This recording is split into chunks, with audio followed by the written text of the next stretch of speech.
ধুর, চারিদিকে শুধু ফেক নিউজ আর ফেক নিউজ। কি ফেক নিউজ কই দেখি? এই তো দেখ, নাসা বলছে এক ধরনের শৈবাল নাকি মঙ্গল অভিযানে মহাকাশচারীদের খাবার হতে চলেছে। একেবারে জাতা। আরে এটা কোনো ফেক নিউজ না। কি বিশ্বাস হচ্ছে না তো? তাহলে আসুন ভিডিওটি ফটাফট লাইক করে ডিটেলসে জেনে নিন।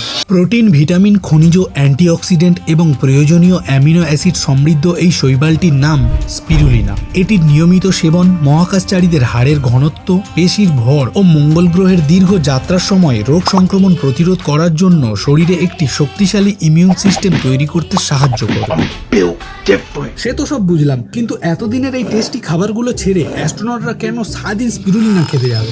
কেননা দীর্ঘমেয়াদী মঙ্গল যাত্রার জন্য প্রচুর খাবারের প্রয়োজন, কিন্তু স্পেসশিপের ওজন কম রাখতে বেশি পরিমাণে খাবার বয়ে নিয়ে যাওয়া বিজ্ঞানীদের কাছে অনেক বেশি চ্যালেঞ্জ। আর সেখানে স্পিরুলিনা একটি দ্রুত বেড়ে ওঠা অ্যালগি, যা মঙ্গলের মাটিতে গ্রিন হাউসের মধ্যে চাষ করা সম্ভব।